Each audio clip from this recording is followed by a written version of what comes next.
Olá, acredito eu que a divulgação espírita aqui nas terras brasileiras está em franca decadência, porque, por incrível que pareça, os expositores, aqueles que se dedicam em apresentar a doutrina espírita para a população que procura conhecê-la, em grande maioria, esses expositores se afastaram, infelizmente, de Allan Kardec. Por mais que eu elogie, por mais que digam o nome dele, ele não está na sua exposição doutrinária como deveria estar. Porque Allan Kardec representa, antes de mais nada, o labor da razão na pesquisa dos problemas espirituais, concernentes à fé, concernente às questões existenciais. Mas esse labor da razão, ele não se funda em princípios dogmáticos, ele se funda na autonomia da razão, que busca, através da experiência, angariar os princípios com os quais pode edificar uma concepção geral do mundo. Ora, esses princípios angariados na observação da experiência são aqueles oriundos dos fenômenos mediúnicos. O campo de observação, portanto, de Allan Kardec é o campo da mediunidade, mas ele aborda a mediunidade de uma maneira inusitada. Ele aborda ela de fato racionalmente, apropriando um método à natureza do objeto de estudo, e assim fundando os prolegômenos da ciência espírita na Terra. Então ele edifica posteriormente uma concepção geral da vida, uma cosmovisão, que é propriamente a filosofia espírita, né? Pois bem, os expositores, as casas institucionais que visam representar de forma institucional o espiritismo no Brasil, eles se afastaram desse espírito investigativo e filosófico que imbuiu todo o labor de Allan Kardec, desde o começo de suas pesquisas até o último suspiro aqui na Terra. Eles se afastaram. Quantas vezes nós não vemos pela internet, ou mesmo presencialmente, em eventos espíritas, palestras entediantes, que sempre estão no mesmo tom motivacional, com emocionalismo superficial, tentando exaltar cada vez mais o aspecto consolador do espiritismo, mas acaba assim, infelizmente, descambando para um emocionalismo superficial e apresentando a doutrina, para aqueles que não conhecem e têm algum senso crítico, como apenas uma doutrina motivacional de cunho religioso. Ora, o espiritismo não pode e não deve se reduzir apenas ao aspecto terapêutico, né? Ele realmente oferece algo consolador, mas a consolação do espiritismo vem da consolação filosófica, de uma ascese filosófica, onde o indivíduo vai se depurando, tal como um procedimento socrático. Ele abre a sua mente para receber novas ideias e novos conceitos, faz uma anamnese das ideias que ele tem, né? Promove uma dialética interna e vai se depurando dos conceitos fundados na opinião, na ignorância, e vai assim angariando uma compreensão racional. E a partir dessa compreensão racional é que o sentimento de consolação, né, um certo sentimento de agradabilidade para com Deus e para com a vida, vai surgindo paulatinamente nessa conversão filosófica, nessa conversão racional do indivíduo. Mas isso demanda um trabalho intelectual de cada um. Por isso que não se deve doutrinar, no sentido dogmático, ninguém, mas sim persuadi-lo racionalmente. Ora, a abordagem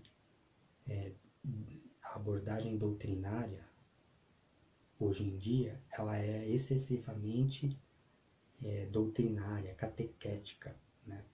E muito emocionalista. Ela não infunde esse ardor pela pesquisa e esse amor à busca do conhecimento, tal como vemos em Allan Kardec. Ele é a própria razão encarnada movimentando-se para entender os problemas espirituais, né? Se compararmos a obra de Kardec, mais propriamente dita, os 12 volumes da Revista Espírita e a produção extravagante das palestras contidas na internet ou nos eventos espíritas, nós vemos um progressivo afastamento desse espírito investigativo. É sempre uma exposição moralista, de cunho motivacional, de emocionalismo superficial, e os aspectos filosóficos, que por sinal é onde está a força da doutrina, como bem assinala Kardec, são ignorados praticamente pelos próprios expositores, ou então são tratados com grande indiferença. Mas a doutrina, para revelar para a cultura geral a sua grande força e a sua grande contribuição no processo civilizatório, ela deve ser apresentada através da sua parte mais forte, da sua parte mais coesa e mais bela, que é a sua filosofia. Se também nos debruçarmos sobre a grande obra do filósofo Herculano Pires, nós veremos que Herculano Pires, em toda a sua trajetória intelectual, ele está imbuído desse espírito investigativo, o qual também imbuiu Allan Kardec, e que ele é um grande discípulo de Kardec. Nesse livreto aqui, Filosofia Espírita, um livrinho pequeno, de formato de bolso, aqui está de modo sintético, mas muito vigoroso, apresentado os aspectos da filosofia espírita, né? Só analisando o índice, nós podemos perceber como a doutrina espírita toca nos problemas mais profundos e como ela dialoga com a extensa tradição filosófica do Ocidente, coisa que os adeptos e os neófitos praticamente desconhecem hoje em dia, pela superficialidade da abordagem e pelo emocionalismo extravagante. Vemos logo no começo: filosofia e espiritismo. Ora, quais as relações do espiritismo com a tradição filosófica do Ocidente? Quais as raízes do espiritismo que podem ser encontradas até nos pré-socráticos, depois em Sócrates, Platão, Aristóteles, na grande filosofia patrística, na filosofia medieval, moderna e contemporânea? Sim, o espiritismo ele é a síntese do conhecimento humano, e ele dialoga com todo esse processo de autonomia da razão em busca da verdade, sendo ele também uma filosofia, antes do que uma verdade revelada. E depois, seguindo no índice, temos teoria espírita do conhecimento. Qual é a teoria espírita do conhecimento? Como se dá o processo de percepção da realidade? Conhece mesmo a realidade ou apenas uma imagem criada pela mente humana? Esse grande problema da teoria do conhecimento. Depois, avançando, tem o fideísmo crítico, instituído por Allan Kardec no seio da cultura, segundo a concepção e a analítica do filósofo Herculano Pires. É Allan Kardec que institui o fideísmo crítico, em comparação com o criticismo instituído por Kant. E depois o grande problema da filosofia, onde realmente podemos ver a vocação da filosofia, pois a vocação da filosofia é pensar o ser. E o espiritismo, como uma filosofia, também tem uma ontologia e se debruça sobre o problema do ser. Ontologia espírita. O que pensa o espiritismo sobre o ser? O que ensina o espiritismo sobre o ser? O que é essência? O que é substância? O que faz o ser no tempo? Qual a relação do ser e o tempo, o devir ontológico, a memória ontológica do ser, né? O futuro, a relação do ser no tempo. E também os aspectos negativos das filosofias do nada, em oposição à filosofia da essência e da substância. Tudo isso, o Espiritismo oferece poderosos diálogos e argumentos em oposição ao materialismo e ao niilismo. E avançando, mostra Herculano Pires o existencialismo espírita, que é propriamente a possibilidade do espiritismo, da filosofia espírita, aprimorar os conceitos principais das escolas existencialistas, mais propriamente dos existencialistas ateus, Eles oferecem alguns instrumentais para pensar o conceito de existência, o conceito de facticidade, de destino e todas as problemáticas envolvidas na corrente existencialista. Mas o espiritismo avança, vai além, permite um aprimoramento desses conceitos, uma refutação do existencialismo sartriano, e assim vai mostrando o nosso Herculano Pires. E mais à frente, cosmosociologia espírita. Ora, uma vez que o espiritismo abre de fato a perspectiva da vida infinita do espírito, da vida infinita do ser consciente, ora, quais são as consequências desse paradigma do espírito, dessa vida infinita do espírito?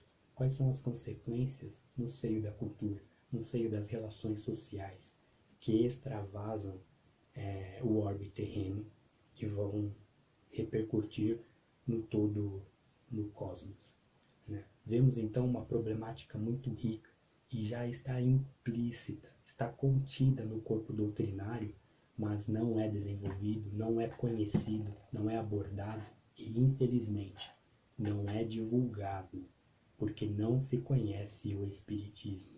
Fica-se só no emocionalismo, um tanto quanto aviltante, superficial, entediante para quem tem fome de verdade. A verdade se alcança com o labor da razão aplicada metodicamente.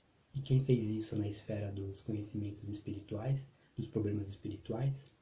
Allan Kardec. Ele não é o único que fez isso na cultura geral. Temos muitos exemplos, mas para nós, no que concerne a doutrina espírita, devemos nos imbuir desse espírito investigativo que imbuiu Allan Kardec, e assim apresentar de fato a doutrina espírita através do seu aspecto mais forte, mais vigoroso, que é a sua filosofia espírita. Então, por isso e por outras tantas razões, consideramos realmente que o espiritismo, a divulgação do espiritismo aqui nas terras brasileiras está em franca decadência. E nós precisamos repensar como divulgar o espiritismo. Mas antes de mais nada, precisamos de fato humildemente considerar que temos que estudá-lo de fato. Sair do emocionalismo superficial, do estado de admiração e de entusiasmo superficial e buscarmos ter realmente uma vida intelectual para que seja forjado no seio da cultura o pensamento espírita. Porque o espiritismo surge no mundo como uma doutrina, um conjunto de conceitos. E é através, então, da ascese racional, da ascese filosófica, que o ser vai encontrar, que os homens irão encontrar a sua consolação.